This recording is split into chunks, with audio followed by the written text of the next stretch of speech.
Go from one GOAT to another. Tom Brady knocked out of the playoffs last night. Tampa Bay Buccaneers losing to the Dallas Cowboys. And what does the future hold for Brady? Well, take a listen to what he said at his press conference after the game last night. Sounds a little ominous. I just want to say thank you guys for everything this year. I really appreciate all your effort, and I know it's hard for you guys too. It's hard for us players to make it through, and you guys got a tough job, and I appreciate all that you guys do to cover us and everyone who watches and is a big fan of the sport. We're very grateful for everyone's support, and hopefully, I love this organization. It's a great place to be, and thank you everybody for welcoming me, all you regulars, and just very grateful for the respect, and I hope I gave the same thing back to you guys. So thank you very much. Appreciate it. All right, so Brady's obviously going to take some time before we try and figure out what's going to happen with him. He's a free agent, so not sure whether he's going to return to Tampa Bay. You guys recently did a 2023 PPR mock draft on CBSSports.com. Thanks for the invite, by the way.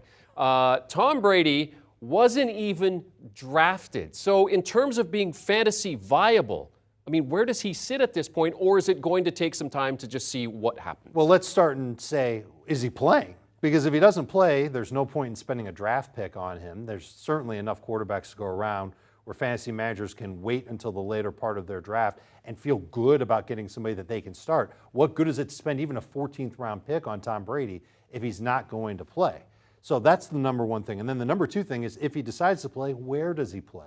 And is he going to be in a situation that's anywhere close to as good? Not this year, because this year was bad, only 25 touchdowns. Last year, when he had good protection, when he felt comfortable dropping back to throw, when he had great receivers and tight ends to throw to. Everything took a huge step back, but the biggest thing that I saw was that his protection was not good.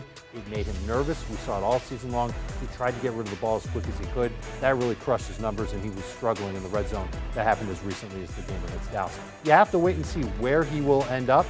There's some spots that seem interesting. The Raiders, if they can bulk up their offensive line. What about the Jets as him being the role model for Zach Wilson and that offensive line? Sounds weird. Sounds crazy. If he wants to keep playing and he wants to play for a franchise that has a chance to make the playoffs and he thinks he's the piece that can put them over the top, I think it makes sense. They've got a good receiving core. Offensive line's got some pieces in place. They've got a great running back in Breece Hall and a really good defense with more pieces to come there. Dave, that's an out there one.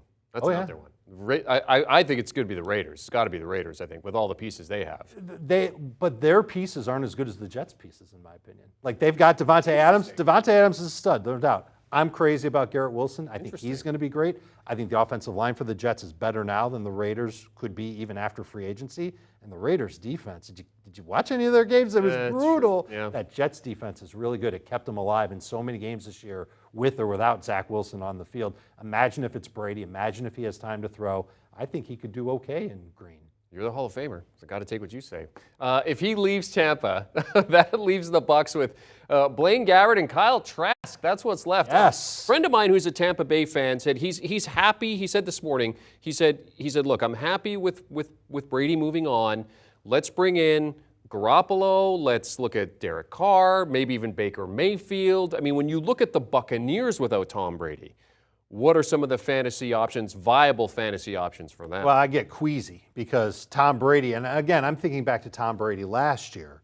He was what made those offensive stars really pop. And now if you're going to take a big step back from Brady, even if it's Brady this year, it makes me a little bit nervous to say that they're going to be great. And they might blow this whole thing up. It could lead to Mike Evans going on to a different team. They just signed Godwin to a long-term deal. His role in the slot is safe. He's going to be in Tampa Bay. You look at Derek Carr going there, I think that would be good, especially if they keep Mike Evans. I could see Derek Carr having some good numbers there. I could see Mike Evans and Chris Godwin both being good number 2 fantasy wide receivers. I like their tight end, Cade Otton. He'd be somebody that I think could step up and be decent as well. But that's if it's Derek Carr. You mentioned Garoppolo. You mentioned Baker Mayfield. I know Jameis Winston is going to be a free agent eventually here. These are all options that make me kind of want to hurl a little bit when you think about these players. But in the case of Evans, if he stays in Tampa, if they've got a strong-arm quarterback, that's a good thing. In the case of Godwin, if they have a weak-armed quarterback who likes to check it down, that's a really good thing for him, and he could still have really good value in full PPR. Do you want a sports network that delivers everything that matters about the game? The highlights, the picks, the instant analysis, no yelling, no fake debates, no politics. Hit the subscribe button and never miss a moment.